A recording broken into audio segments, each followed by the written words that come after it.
اور تمام ایسی یہ جو غلط افواہیں پھیلائی جا رہی ہیں نا کہ بتایا نہیں گیا کہ پلیس کون سی ہے، کس جگہ کے اوپر ہے، تو رات کو باقاعدہ طور پر ہماری طرف سے خط لکھا گیا اور انٹیمیٹ کیا گیا، الیکشن کمیشن کو جواب دیا گیا جو ان کی طرف سے خط آیا تھا کہ پشاور کا یہ مقام ہوگا جہاں پر ہم الیکشن سبوک کریں گے.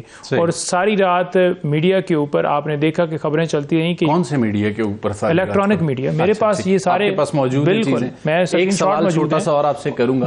خیبر پختونخوا آپ کا گڑھ سمجھا جاتا ہے، پشاور میں آپ الیکشن کنڈکٹ کر رہے ہیں. دیکھیں پہلی بات تو یہ ہے کہ جو ریکوائرمنٹ ہے ہمارے کانسٹیٹیوشن کے مطابق جتنی ضرورت تھی ہم نے اتنے لوگوں کو اکٹھا بھی کر لیا. کتنے ٹوٹل کونسلرز ہیں پورے پاکستان سے پی ٹی آئی کے؟ دیکھیں میں جنہوں نے ووٹ کرنا تھا یا جنہوں نے سب آنا تھا ادھر. دیکھیں جو ہمارا کانسٹیٹیوشن ہے نا اس کے مطابق انہوں نے ساری ریکوائرمنٹ پوری کی، کیونکہ ہم آج ہیئرنگ کے اندر تھے، آج سیفر کیس کی بھی سماعت تھی، اس وجہ سے میں وہاں پر موجود نہیں تھا. لیکن الیکشن کمیشن کے ریلیٹڈ گور صاحب ہیں، وہ پہلے ہی ایکسپرٹ ہیں کیونکہ وہ چیف الیکشن کمشنر تھے اور ان کو ساری چیزیں جو ہیں وہ پتہ ہیں، اس لیے انہوں نے سارا پروسیس پہلے بھی فالو کیا ہوا تھا، اب بھی فالو ہے. پہلے بھی ہمارے الیکشن کنڈکٹ کرنے کے اوپر اعتراض نہیں تھا، تو مطلب موروں کے اوپر اور آئی ڈی کارڈ نمبر نہیں دیے گئے، یہ اعتراض تھا. کمیشن میں آپ کے لیے کوئی پرابلم نہیں؟ بالکل نہیں ہونی چاہیے. اور اگر وہ 22 رہے، اگر وہ 22 رہے، کہہ رہے ہیں کوئی الیکشن لڑنے کا، میں وہی کہہ رہا ہوں کہ اگر وہ 22 رہے تو بالکل بے شک وہ ہمیں ویسے ہی کہہ دیں کہ آپ الیکشن سے باہر ہیں، پابندی ہے پی ٹی آئی کے اوپر. ان کا نام تو پہلے ہی، تصویر تو پہلے ہی نہیں چلائی جاتی. آپ کا بہت بہت شکریہ، آپ نے اپنا قیمتی وقت ہمیں دیا. ناظرین، نعیم حیدر پنسوٹا اور احمد بلال محبوب سے ہم نے بات کی. ایک چھوٹا سا بریک لیں گے.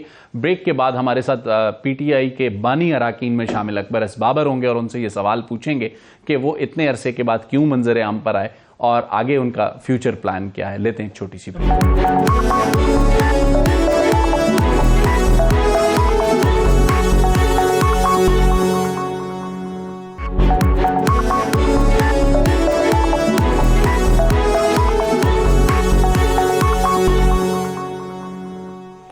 ویلکم بیک ناظرین. پروگرام کے دوسرے حصے میں ہمارے ساتھ ہوں گے پاکستان تحریک انصاف کے بانی رکن اکبر ایس بابر، اور اکبر ایس بابر سے ہی یہ سوال رکھیں گے کہ وہ پاکستان تحریک انصاف کے رکن ہیں بھی یا نہیں، کیونکہ پاکستان تحریک انصاف یہ کہتی ہے کہ انہیں پلانٹ کیا گیا ہے، وہ رکن ہی نہیں ہے پاکستان تحریک انصاف کے، تو انتخابات میں کیسے حصہ لیتے انٹرا پارٹی.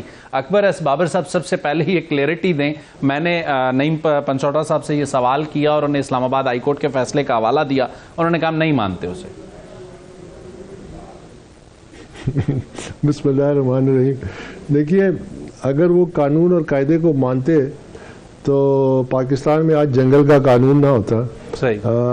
اگر وہ الیکشن کمیشن کے فیصلے کو نہیں مانتے، جو پورے الیکشن کمیشن نے میرے حق میں فیصلہ دیا کہ نہیں یہ نہ صرف ممبر ہیں بلکہ پرومیننٹ ممبر ہیں، پھر اس کے بعد سنگل بینچ اسلام آباد ہائی کورٹ نے دیا، اور پھر ڈبل بینچ اطہر منیلا صاحب چیف جسٹس تھے اس اسلام آباد ہائی کورٹ کے، انہوں نے دیا. تو اب میں پی ٹی آئی کا اس لحاظ سے ایک منفرد ممبر ہوں کہ نہ صرف میں فاؤنڈنگ ممبر ہوں بلکہ شاید دی اونلی ممبر جس کے حق میں 3 عدالتوں نے ایک فیصلہ لکھ کے دیا کہ وہ ممبر ہے. تو میں تو شاید ممبر پلس ہو گیا نا. صحیح، ٹھیک ہو گیا.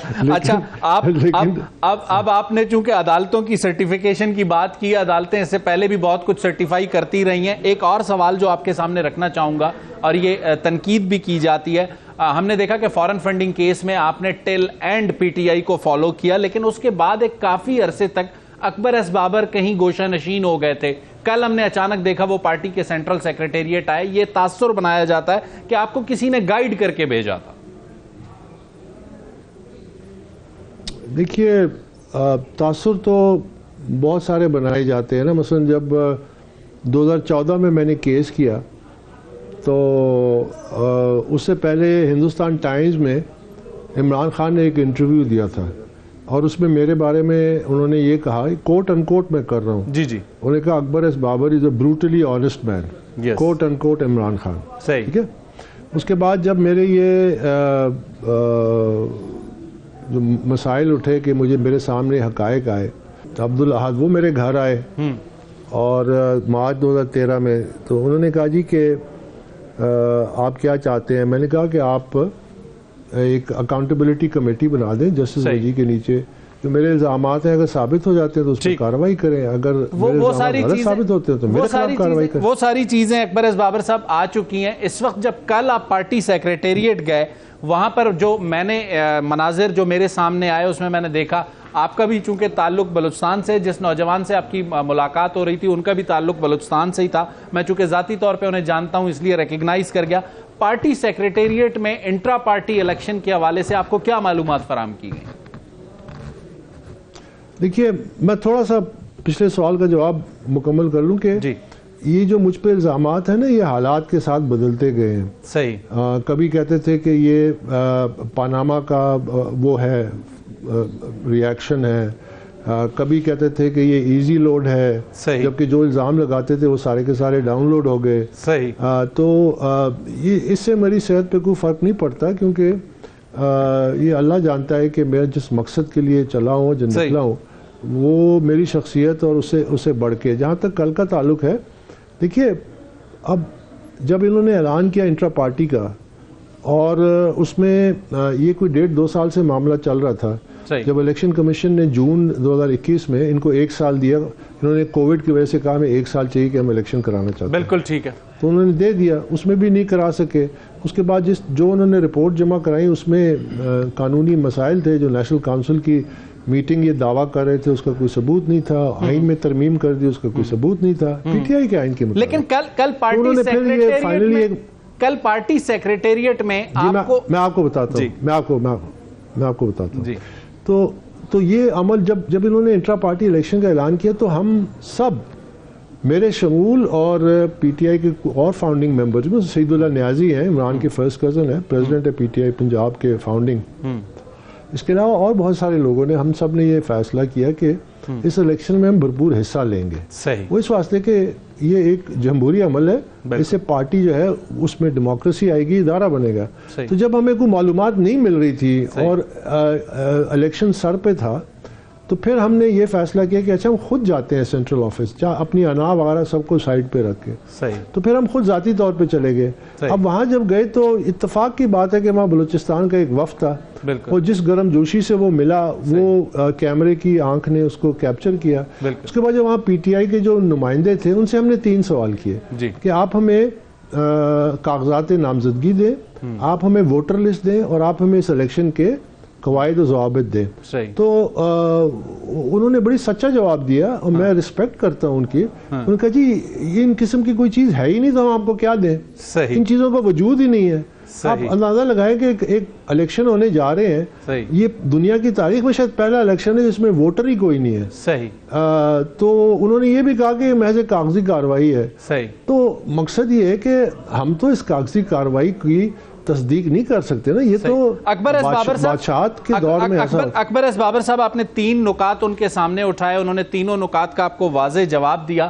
آپ کو لگتا ہے کہ کل جو آپ کا پارٹی سیکریٹریٹ کا دورہ تھا اس کے بعد ہم نے کچھ اور مناظر دیکھے, بیرسٹر گوہر صاحب بھی پارٹی آفس پہنچے, لیکن پھر آج انٹرا پارٹی الیکشن دیکھا, آپ کو لگتا ہے کہ آپ کے دورے کے بعد عجلت میں انٹرا پارٹی الیکشن کروا لیے گئے؟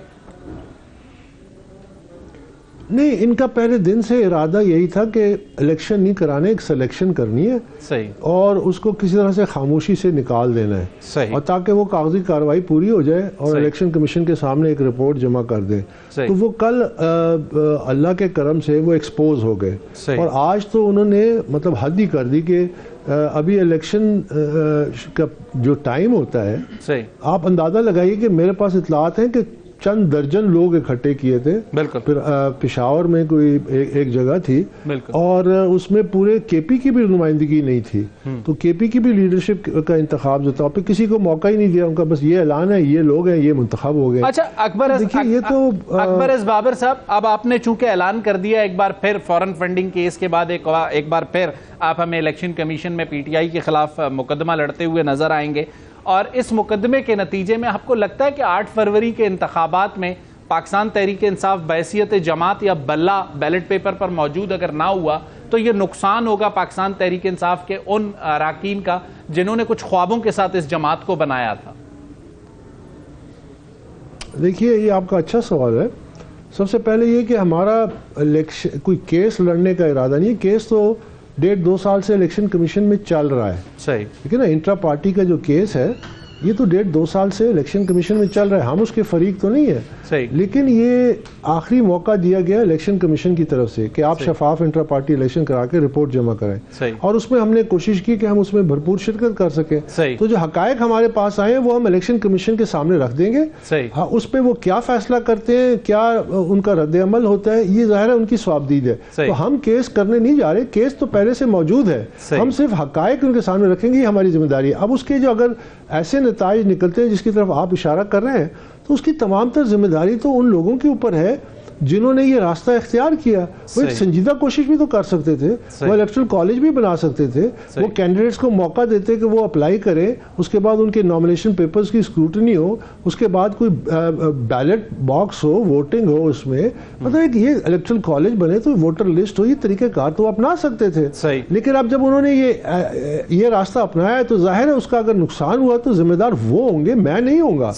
دیکھیے میں تو پہلے دن سے یہ کہہ رہا ہوں کہ اصلاح کے راستے پہ چلے, لیکن اگر انہوں نے یہ ٹھان ہی لی ہے تو ظاہر ہے یہ وہ ذمہ دار وہ ہوں گے. اکبر ایس بابر صاحب, ماضی میں انٹرا پارٹی الیکشن جب پاکستان تحریک انصاف کے ہوئے, یہ واقعی ہم دیکھتے ہیں کہ تمام سیاسی جماعتوں کا ایک وتیرہ رہا ہے کہ وہ انپوز کر کے الیکشن کمیشن کو جمع کرا دیتے ہیں, جن پر آپ نے آواز بلند کی, جسٹس وجی نے آواز بلند کی, حامد خان صاحب کو ایک زمانے میں اعتراضات رہے ہم نے دیکھا.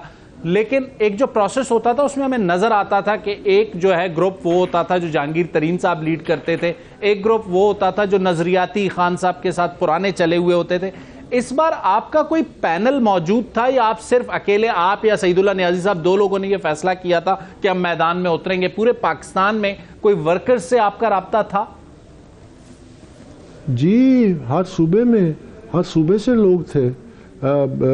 سعید اللہ نیازی تھے, سندھ کے شاہد رند تھے, وہ بھی رابطے میں تھے, وہ بھی فاؤنڈنگ ممبر ہے. ٹیکسلا سے بلال رانا ہے, وہ آج بھی ساتھ موجود تھے اس پریس کانفرنس میں, وہ ٹیکسلا سے فاؤنڈنگ ممبر ہے. خواجہ امتیاز پی ٹی آئی کے فاؤنڈنگ پریزیڈنٹ یو کے اور ٹیکسلا جو ایڈوکیٹ ہے وہ بھی ہم سے رابطے, ہمارے ساتھ ہیں رابطے میں. تو یہ تو بڑی لمبی ایک فہرست ہے. محمود خان اسلام آباد کے, یوسف علی سوابی سے, تو ایک بہت بڑی فہرست تھی. لیکن دیکھیں نا, آپ کسی کوئی قواعد و ضوابط تو پتہ ہو, آپ کو کوئی رولز آف دا گیم تو پتہ ہو آپ کو, تو وہ تو ایک ٹوٹل ایک فراڈ تھا جو انہوں نے انیکٹ کرنا تھا, وہ انہوں نے کر دیا. اب they should face the consequences, پھر اس کو پھر گھبرانا نہیں چاہیے. اکبر ایس بابر صاحب, آج اگر ہم انٹرا پارٹی الیکشن دیکھتے ہیں, تکنیکی طور پہ یہ سوال میں نے احمد بلال محبوب صاحب کے سامنے بھی رکھا تھا کہ انہوں نے کہا کہ چونکہ پاکستان کی پالیٹکس میں آج تک کوئی مائنس نہیں ہوا, -1 اب بھی پی ٹی آئی میں بھی نہیں ہو سکتا, لیکن تکنیکی طور پہ جو P T I basically Imran Khan صاحب, اب وہ تکنیکی طور پہ -1 ہو چکے ہیں. تو بیرسٹر گوہر جو ہے, انہیں بحیثیت چیئرمین آپ ایک بنیادی رکن کے طور پہ کیسے دیکھتے ہیں؟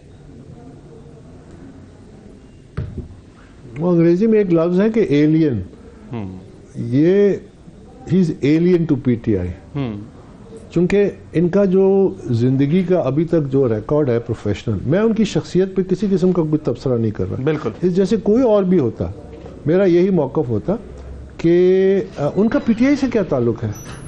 آپ اس کو کیسے پی ٹی آئی کے چیئرمین کے طور پہ نامنیٹ کر سکتے ہیں؟ جو شخص جو ہے وہ کسی اور جماعت کا میں رہا ہو until a few months back, اس کی پی ٹی آئی میں کیا کنٹریبیوشن ہے؟ کیا یہ پی ٹی آئی کے جو ورکر ہیں یہ صرف مار کھانے کے لیے ہیں؟ کیا یہ جیل کھانے کے لیے ہیں کہ کسی شخص کے اقتدار یا اس کی خواہشات پہ چلیں؟ کیا ان کو یہ حق بھی نہیں ہے کہ وہ اپنی مرضی سے لیڈرشپ کا انتخاب کر سکیں؟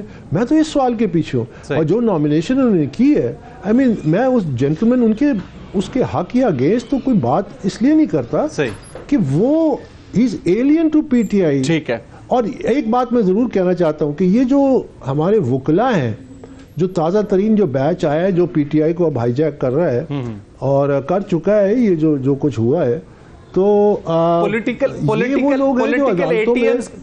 اے ٹی ایمز کے بعد اب پولیٹیکل لائرز آئے ہیں. ہاں, یہ لائرز آئے ہیں اینڈ انفارچونیٹلی یہ بینامی پریس کانفرنسز کر رہے ہوتے ہیں اور پریس بریفنگز کر رہے ہوتے ہیں. پتہ نہیں وہ کیا اندر کیا بات ہوتی ہے, باہر کیا آتی ہے. سر ایک چھوٹا سا سوال, تمام جماعتوں کا ایشو ہے. اکبر ایس بابر صاحب, چھوٹا سا سوال اور چاہوں گا 30 سیکنڈ میں آپ اس کو پریسائز کریں, میرے پاس وقت کم ہے. اس وقت جو بھی تقسیم در تقسیم ایک اسٹیج ایسی آئے گی کہ اکبر ایس بابر صاحب اپنے فیکشن آف پی ٹی آئی کے پریزیڈنٹ ہوں گے؟ میرا مقصد کبھی بھی یہ نہیں تھا. مجھے عمران خان نے 2 دفعہ سیکرٹری جنرل کی پوسٹ آفر کی تھی, میں نے معذرت کی.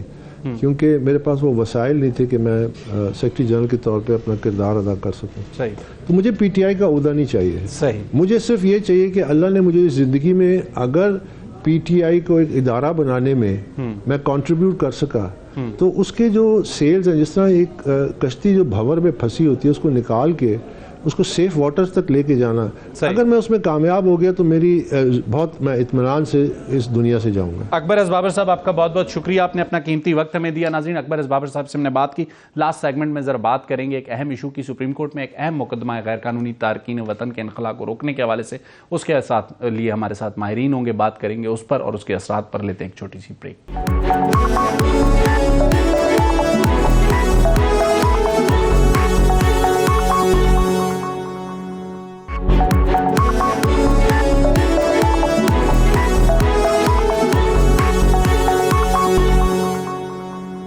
ویلکم بیک ناظرین. پروگرام کے لاسٹ سیگمنٹ میں ایک اہم اسٹوری پر بات کریں گے. وہ اہم اسٹوری ہے غیر قانونی تارکین وطن کے خلاف جو کریک ڈاؤن جاری تھا.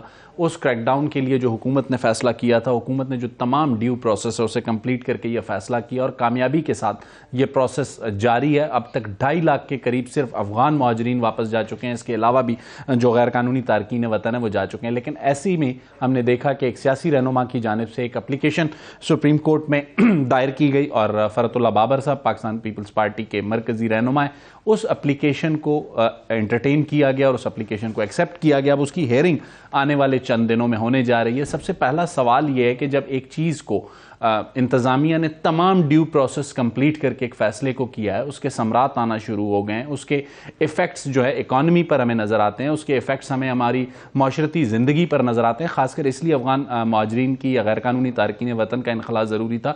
جو کرائم ریٹ آپ کے پاس بڑھا تھا، ایون اس کارروائی کو شروع کرنے کے بعد بھی جو آخری دہشت گردی کا حملہ ہوا ہے اس میں بھی جو شہری شناخت ہوا ہے وہ ایک افغان مہاجر ہی تھا اور وہ تذکرہ پر پاکستان میں داخل ہوا تھا. تو یہ وہ ساری چیزیں تھیں جس کی بنیاد پر یہ فیصلے لیے گئے تھے.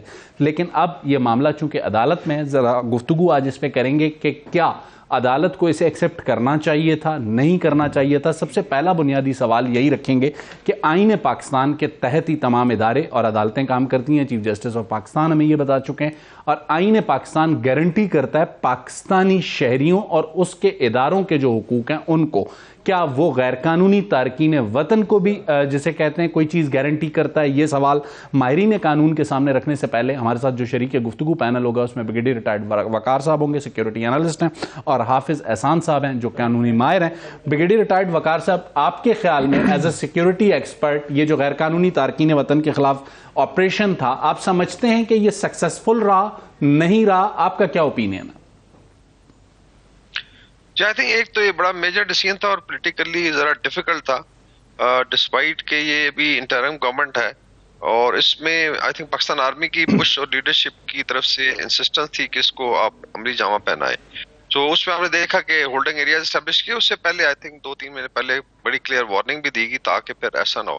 دوسرا جو آئی تھنک انلیگل افغان ہے، اس پہ اگر ڈیٹا ملاحظہ کریں اور اسپیشلی جو فرت اللہ بابر صاحب لے کے گئے ہیں، it is very very unfortunate. جب یہ آ رہے تھے میرے خیال اس وقت جانا چاہیے تھا ان کو کورٹس میں. جب یہ ادھر آ رہے تھے 17.5 لاکھ غیر ملکی جو I would say illegal immigrants ہیں، اس میں جو ہے 2 بڑی ویوز آئیں. آپ کو پتہ ہے پہلے رشین آکوپیشن کے ٹائم پہ ہمارا کوئی قصور نہیں تھا، وی ڈنٹ انوائٹ دیم، تو 50 لاکھ اس وقت تھی تعداد. اور ابھی تیسری جنریشن ہے ان کی جو کسی حد تک آپ کہہ لیں کہ ان میں سے 30 لاکھ آپ کہہ لیں لیگل ہے، ان کے پاس ڈاکومنٹ ہے. پھر سیکنڈ میں 20 سال امریکہ میں اربان رہا افغانستان پہ، اور اس دوران جو ہے تقریباً اسپیشلی جب ایگزٹ ہوا 17.5 لاکھ. ابھی اس کا ٹوٹل جو لوڈ ہے پاکستان پہ ٹائم پیپل جسٹ فرگیٹ $4 ارب کا انلیگل امیگرینٹس کا. صحیح. یہ دونوں ملائیں جو ہے لیگل اور انلیگل تو تقریباً 50 لاکھ بن جاتا ہے. صحیح. اور یہ میں منیمم کیلکولیٹ کر رہا ہوں $2,000 پر ریفیوجی پر اینم کے ساتھ. صحیح. بریگیڈیئر صاحب، آپ کے خیال میں بریگیڈیئر صاحب آپ کے خیال میں اگر عدالت سے کوئی ایسا فیصلہ آتا ہے جس میں سے ہولڈ کیا جاتا ہے یا التوا میں ڈالا جاتا ہے تو اس کے ایفیکٹس کیا ہو سکتے ہیں؟ I think this is blatant violation into executive, اور یہ پیورلی ایک ایڈمنسٹریٹو سیکورٹی ڈیسیژن ہے. صحیح. اور اس طرح کل عدالتوں میں پھر لوگ چلے جائیں گے جی کہ انڈیا کے ساتھ آپ اس طریقے سے تعلقات رکھیں تو عرب ممالک کے ساتھ اس طریقے سے رکھیں. یہ تو basically it is between bilateral دو ملکوں کے درمیان ہے, اور جس میں آپ کی government of Pakistan, foreign office, community جو سیکورٹی اسٹیبلشمنٹ ہے یا ڈیفینس فورسز ہیں, انہوں نے ایک ڈیسیژن لیا, اس کو فیسیلیٹیٹ کیا. اس کے پازیٹیو امپیکٹس آ رہے ہیں. ڈالر کو آپ دیکھ لیں, اسمگلنگ ہے, پھر جو نارکو, اور پھر جیسا آپ نے مینشن کیا ابھی 16واں افغان باشندہ جو پھٹا کے اس سال پاکستان, اور اس کے پاس تذکرہ بھی موجود تھا, وہ قانونی طریقے سے کاغذات کے ساتھ آیا تھا. آئی وڈ سے کہ طالبان نے ابھی اگر اس کو اسپانسر کیا تو انہوں نے اپنے جو لیگل ہیں ادھر ان کو بھی سسپیکٹ بنا دی, بیکاز ابھی ہر بندے کو آپ کو دیکھنا پڑے.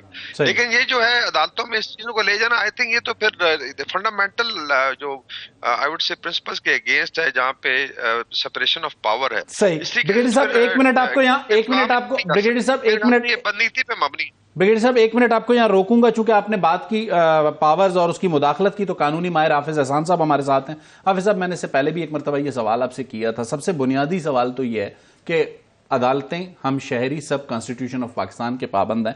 کانسٹیٹیوشن آف پاکستان جتنا تھوڑا بہت as a student of journalism ہمیں اندازہ ہے, وہ اپنے شہریوں کے حقوق کی گارنٹی کرتا ہے, اپنے اداروں کی چیزوں میں جہاں پر کوئی فلاز ہوں ان کی نشاندہی کرتا ہے. کیا غیر قانونی تارکین وطن کو بھی کانسٹیٹیوشن آف پاکستان یا سپریم کورٹ انٹرٹین کرتی ہے؟ بسم اللہ الرحمن الرحیم. آپ کا بہت شکریہ. اس کے 3 براڈ ایسپیکٹس میں جاؤں گا. ایک اس کا ایسپیکٹ یہ ہے کہ 1979 سے لے کے 2023 تک جو پاکستان کے اندر یہ لوگ آئے ہیں, ایک تو یہ کلیریفائی کر لینا چاہیے, یہ جو اس وقت فیڈرل گورنمنٹ کا ایک پلان ہے, یہ فیڈرل گورنمنٹ نے ایک پالیسی بنائی ہے, ایپیکس کمیٹی کے اندر گیا ہے, سیکورٹی کمیٹیز نے اسے ڈسکس کیا ہے. یہ کوئی افغان سینٹرک پالیسی نہیں ہے. ہر وہ شخص جو پاکستان کے اندر اللیگل آیا ہے یا اللیگل رہ رہا ہے یا اس کا اوور سٹے ہے, اور ہمارا فارنرز ایکٹ 1946 جو اس کو ڈیل کرتا ہے, اس کے اندر ہر گورنمنٹ آف کا یہ اختیار ہے, اور نہ صرف پاکستان بلکہ پاکستان سے باہر بھی جو دنیا کے گورنمنٹس ہیں, یہ ان کا اختیار ہے کہ وہ ان چیزوں کو کنٹرول کرے اور اس کے اوپر ایک پالیسی بنائے. اور اسی پالیسی کو پاکستان کے ایگزیکٹو نے ڈیسائیڈ کیا, اور انہوں نے کہا کہ ہمارے جو نیشنل اکانومک ایشوز ہیں اس کے اندر ہم امپورٹنٹ یہ ہے کہ اب اس ملک کے اندر نہ کوئی اللیگل آئے گا بغیر کسی ڈاکومنٹس کے, نہ یہ ہے کہ اگر وہ آنا چاہے تو اسے ایک ڈاکومنٹ کی ضرورت ہوگی, نہ کوئی یہاں پہ اوور اسٹے کرے گا. اور اگر اوور اسٹے ہوگا, ڈاکیومنٹ کی بات کر رہے ہیں حافظ صاحب, سوری آپ کی بات کو میں نے کاٹا, میرا وہ سوال اپنی جگہ پہ کہ آئین پاکستان ان تمام چیزوں کو گارنٹی کرتا ہے کہ غیر قانونی تارکین وطن کو بھی ہم اور ہماری سپریم کورٹ انٹرٹین کرے, وہ اپنی جگہ پہ. آپ نے ڈاکیومنٹس کی بات کی, بریگیڈیئر صاحب نے بھی ایک پوائنٹ آپ کو بتایا. جو آخری دہشت گردی کا حملہ ہوا ہے اس میں جو بندہ ہے اس کے پاس افغان تذکرہ موجود تھا, دیٹ از دا مطلب وہ کوئی غیر قانونی طور پہ اس لیے اس تذکرے کو کینسل کر دیا نا. اب آپ دیکھیں کہ وہی تو ایک پالیسی بنائی کہ آپ دیکھیں کہ گورنمنٹ آف پاکستان فیسیلیٹیٹ کرتی رہی ہے, یہاں پہ آتے رہے ہیں, رہتے رہے ہیں, اسٹے کرتے رہے, اور یہ دنیا کے 65 ممالک کے جو لوگ ہیں وہ پاکستان کے اندر اللیگل ہیں. اب نمبر 1 یہ ہوا کہ 2006 کے اندر گورنمنٹ آف پاکستان انہیں فیسیلیٹیٹ کر کے POR ایشو کر دیے کہ پروف آف رجسٹریشن جو ہے. پھر گورنمنٹ آف پاکستان نے 2017 کے اندر ACC جو ہے اسے بھی الاؤ کیا کہ افغان سٹیزن کارڈ ہے آپ اس کا بھی لائیں. بٹ جب ہم نے سارے اپنے سیکیورٹی لیگل اور سارے میز دیکھے تو اس کے اندر ہمیں یہ پتا چلا کہ ہمیں اپنی ان معاملات کو ریگولیٹ کرنا چاہیے. اور آپ کو اندازہ ہوگا کہ اگر 79 سے آج تک دیکھا جائے تو ایک سٹڈی آئی ہے کہ اس سارے پروسیس نے پاکستان کو $400 بلین سے زیادہ کا جو ہے نقصان جو ہے وہ آپ کا ہوا. اب آ جاتے ہیں اس کے لیگل ایسپیکٹس کی طرف. لیگل ایسپیکٹ اس کا یہ ہے کہ پاکستان ابھی جو سپریم کورٹ کے اندر معاملہ گیا ہے وہ ایک گراؤنڈ کے ہے, وہ یہ گیا ہے کہ نمبر 1 پاکستان کے کوئی انٹرنیشنل کمٹمنٹس ہیں, اور کیئر ٹیکر گورنمنٹس جو ہے یہ ایک پالیسی ڈیسیژن ہے اور کیئر ٹیکر گورنمنٹ کر نہیں سکتی. دوسرا انہوں نے کہا ہے کہ پاکستان کا جو سٹیزن شپ ایکٹ ہے 1951 والا, اس کے اندر سیکشن 4 ہے کہ اگر آپ پاکستان کے اندر پیدا ہوتے ہیں تو آپ کو بائی برتھ جو ہے وہ نیشنلٹی مل جاتی ہے. UNHCR کے ساتھ جو ہماری ٹریٹیز ہیں افغان کے, میں اسی پہ آ رہا ہوں. اور تیسرا انہوں نے اس کے اندر یہ کہا ہے کہ چونکہ یہ رائٹ ٹو لائف اور رائٹ ٹو لبرٹی ہے, اس کے مطابق جو ہے یہ وائلیشنز ہیں, اور وہاں کے اوپر جو ہے وہ پرسن کا ذکر ہے, سٹیزن کا ذکر نہیں ہے, تو ہم کانسٹیٹیوشنل جرسڈکشن کے اندر آئے. اب ہم پہلے کا اگر آپ یہ دیکھیں تو یہ ہے کہ جو بنیادی چیز یہ ہے کہ کیا پاکستان کسی انٹرنیشنل ریفیوجی ٹریٹی کا پاکستان اس کا سگنیٹری ہے, تو اس کا جواب ہے نہیں ہے. نہ 1951 کا جو ٹریٹی ہے پاکستان اس کا سگنیٹری ہے, نہ 1967 کا جو پروٹوکول ہے پاکستان اس کا سگنیٹری ہے. لہٰذا کوئی انٹرنیشنل کمٹمنٹ پاکستان کی نہیں ہے ریلیٹڈ ٹو دا ریفیوجی. یہ ایک برادرلی کنٹری کو ہم ڈیل کرتے رہے ہیں, اور ہم نے اپنی بیسٹ بیسٹ پاسبل جو چیزیں تھی ریسورسز تھی وہ ان کے لیے یوٹیلائز کیے. اس کا کانسیکوینس کیا نکلا کہ آپ کے ملک کے اندر جو لاسٹ 24 سوئسائڈ بامبنگ آئی ہے اس کے اندر 14 جو ہے وہ ہمارا انٹیریئر منسٹر کہتے ہیں کہ وہ افغانستان. اب دوسرا اس کے اندر آ جاتے ہیں کہ کیا یہ فنڈامنٹل رائٹس کی وائلیشن ہے بائی برتھ کی, تو وہ جس ججمنٹ کا اسلام آباد ہائی کورٹ کا دیتے ہیں وہ صرف سیکشن 4 سٹیزن شپ ایکٹ کا کہ بائی برتھ آپ کو ملتی ہے. لیکن یہ سوال بھی جو تھا اس پشاور ہائی کورٹ میں, آپ چونکہ اسٹوڈنٹ آف لا ہیں, آپ کے سامنے آپ نے پشاور ہائی کورٹ کا ذکر کیا, پشاور ہائی کورٹ اس چیز کو نل اینڈ وائٹ اس کے اندر جو ہے اس کے اندر یہ لیکن اسلام آباد ہائی کورٹ کا ایک فیصلہ ہے جس میں اسلام آباد ہائی کورٹ نے صرف سیکشن 4 پہ کہا ہے. پشاور ہائی کورٹ نے سیکشن 4 اور سیکشن 5 دونوں کہے ہیں. سیکشن 4 یہ ہے کہ آپ کو بائی برتھ ملنی چاہیے. سیکشن 5 یہ کہتا ہے کہ آپ کو بائی برتھ تبھی ہوگا جب آپ کے والد پاکستان کے سٹیزن ہوں گے. تو اس کیس کے اندر آپ کے والد جب پاکستان کے سٹیزن نہیں ہے تو سیکشن 4 نہیں ہے. تیسرا جو ہے وہ فنڈامنٹل رائٹس کی جہاں تک بنیاد ہے. آپ کو نہیں لگتا پھر اٹارنی جنرل آفس کو چاہیے جب اتنا سا ابہام 2 فیصلوں میں موجود ہے سپریم کورٹ سے رجوع کر کے ایک بار اس کو ختم کروا لے؟ نہیں دیکھیں نا, میں آپ کو چیز بتاؤں, ایک تو یہ ہے کہ وہ جو پہلا فیصلہ آ گیا. تیسری چیز یہ آ گئی جس کے اندر جو امپورٹنٹ ہے کہ کیا پبلک پالیسی میٹرز کے اندر جو ہے یہ سپریم کورٹ آف پاکستان یا ہماری ہائی کورٹ سے انٹروین کرنا چاہیے یا نہیں ہے. تو سپریم کورٹ آف پاکستان کی اپنی ہی ججمنٹ سے جہاں پہ آپ کے فارن ریلیشنز آئیں, نیشنل سیکورٹی کے ایشوز آئیں, ایگزیکٹو ایشوز آئیں, پالیسی ڈومینز آئیں, اور ان کا کسی کو وہاں پہ انٹروین نہیں کرنا چاہیے اور وہ نہیں کرتی اور ان کے لارجر بینچ اس کا فیصلہ کرے. لیکن آگے ایک نقطہ آپ کے سامنے رکھوں گا. بریگیڈیئر ریٹائرڈ وقار صاحب, آپ کے خیال میں جو آپ چونکہ سیکورٹی کا ایکسپرٹ ہے اور جو میں نے اور آپ نے ذکر کیا کہ جو آخری عملہ بھی جس دہشت گرد نے کیا وہ تذکرے پر آیا تھا, آپ کے خیال میں جو نوٹسز اگر ہوتے ہیں سارے معاملے میں گورنمنٹ کو, فیڈرل گورنمنٹ کو, منسٹری آف لا کو یا ڈیفنس کو یا انٹیریئر کو, تو اس معاملے کو عدالت کے سامنے رکھنا چاہیے حکومت پاکستان کو؟